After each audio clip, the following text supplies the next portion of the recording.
ఆ టీ20లో బంగ్లాదేశ్ ఇండియా మ్యాచ్లో first wicket తీసుకున్నటువంటి అమ్మాయి అనుషా బారెడ్డి. తనే ఇంటర్నేషనల్ క్రికెట్ మన తెలుగు రాష్ట్రాల నుండి ప్రాతినిధ్యం వహించినటువంటి అమ్మాయిగా, మహిళా క్రికెట్లో పార్టిసిపేట్ చేసినటువంటి అమ్మాయిగా మనకందరికీ చాలా తెలుసు. సో తను ఇప్పటి వరకు ఇంటర్నేషనల్ క్రికెట్లో ఏమేమి చేసిందో తన మాటల్లో తెలుసుకునే ప్రయత్నం చేద్దాం. ఓకే తల్లి, ఒకసారి చెప్పమ్మా, నువ్వు దేంట్లో ప్లే చేసినావు, ఎక్కడెక్కడ ఆడినావు అనేది చెప్పమ్మా. నేను ఫస్ట్ అండర్ 23 ఏషియన్ గేమ్స్ ఆడాను చైనాలో. దాని తర్వాత బంగ్లాదేశ్ ట్రై సిరీస్ ఆడాను. దాని తర్వాత ఏషియన్ గేమ్స్ ఆడాను మరి చైనాలో. అదైన తర్వాత ఇండియా ముంబైలో టోర్నీ అయింది. సో తను ప్రస్తుతం మళ్ళీ ఇంటర్నేషనల్ జట్టులో తిరిగి మన తెలుగు రాష్ట్రాల నుండి భారతదేశం తరపున ఆడడానికి తీవ్రమైనటువంటి ప్రయత్నం చేస్తూ ఉంది. ఆల్రెడీ తను చాలా పేరు ప్రఖ్యాతులు మన తెలుగు రాష్ట్రాలకు తీసుకురావడం జరిగింది. అలాగే తను మన రాష్ట్రాల నుండి ఆడి తనకు మరియు మన రాష్ట్రాలకు కూడా గుర్తింపు తెచ్చినటువంటి ఒక అమ్మాయిగా మనందరికీ సుపరిచితురాలు. తన పేరు అనుషా బారెడ్డి. సో ఇప్పుడు మనము తన ప్రయత్నమే కాకుండా భగవంతుడి యొక్క సంకల్పము, అలాగే భగవంతుడి యొక్క అనుగ్రహము, అంటే జనరల్గా అమ్మాయిలకు సంబంధించి ఏదైనా పేరు ప్రఖ్యాతులు రావాలి అంటే ఒక క్రీడలో కానీ, లేదా ఒక సినిమా ఇండస్ట్రీలో కానీ, ఒక రాజకీయంలో కానీ, ఒక వ్యాపారంలో కానీ మంచి పేరు ప్రఖ్యాతులు రావాలి అంటే తారాదేవిని పూజించాలి.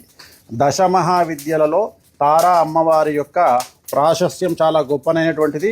ఈ పూజ నిర్వహించడం ద్వారా, తారా అమ్మవారి పూజ వామాచారంలో చేయడం ద్వారా కోరుకున్నటువంటి పూర్తి కోరికలు ఆడవారికి సిద్ధిస్తాయి అని దశమహావిద్యలలో ఉన్నది. సో అందుకని ఇప్పుడు మనం తన కోసం ఆల్రెడీ తను చాలా చాలా చాలా గుర్తింపు పొందినటువంటి అమ్మాయిగా, క్రికెట్ను తెలుగు రాష్ట్రాల నుండి భారతదేశానికి ప్రాతినిధ్యం వహిస్తున్నటువంటి అమ్మాయిగా తనకు నా వంతు సహాయ సహకారంగా నేను ఈ పూజా కార్యక్రమాన్ని తన అభివృద్ధి కోసం, క్రీడలో తనకు మంచి పేరు ప్రఖ్యాతులు రావాలని, భారతదేశం తరపున ఆడి ఎన్నో పేరు ప్రఖ్యాతులు సంపాదించాలని, మంచి పేరు రావాలని ఆకాంక్షిస్తూ నా యొక్క సహాయంగా తనకు ఈరోజు తారా అమ్మవారి యొక్క పూజా కార్యక్రమాన్ని నిర్వహిస్తున్నాను. సో తనకు ఈ పూజకు సంబంధించిన డబ్బులు పెట్టుకునే స్తోమత ఉన్నప్పటికీ ఒక అమ్మాయి, నా బిడ్డలాంటి ఒక అమ్మాయి బాగుపడితే చూడాలని, సంతోషించాలని, అలాగే అమ్మవార్లు నన్ను కనికరిస్తారనే ఉద్దేశంతో నేను తనకు ఫ్రీగా ఈ పూజా కార్యక్రమాన్ని నిర్వహించడం జరిగింది. వెంకటేశ్వర స్వామినే నమో నమః. చెప్పండి. నిరంజనాయ విద్మహే నిరాభాసాయ ధీమహి తన్నో వెంకటేశ్వరః ప్రచోదయాత్.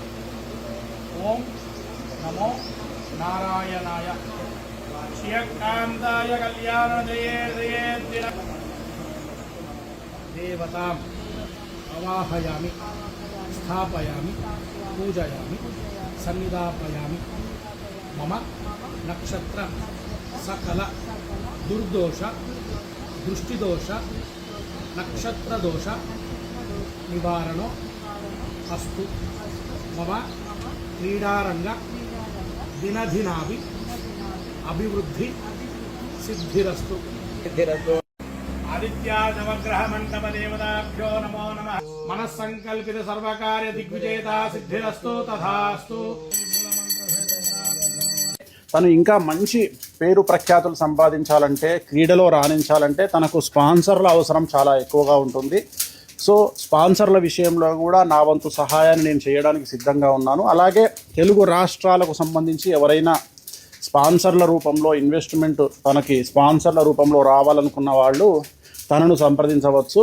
అలాగే 2 తెలుగు రాష్ట్రాల ముఖ్యమంత్రులకు మరియు క్రీడా మంత్రులకు నేను మనవి చేసేదేమంటే, మీకు మన తెలుగు రాష్ట్రాల నుండి ఈ అమ్మాయి క్రికెట్లో ప్రాతినిధ్యం వహిస్తుంది కాబట్టి ఖచ్చితంగా మీరు తనకు చేదోడు వాదోడుగా ఉంటూ మీ 2 ప్రభుత్వాలు తనకు తగినంత సహాయ సహకారాలను అందిస్తారని మనస్ఫూర్తిగా అమ్మవారిని మిమ్మల్ని కోరుకుంటూ, తనకు హెల్ప్ చేసిన అందరికీ అమ్మవారు తన పూర్తి అనుగ్రహాన్ని తెలపాలని మనస్ఫూర్తిగా కోరుకుంటూ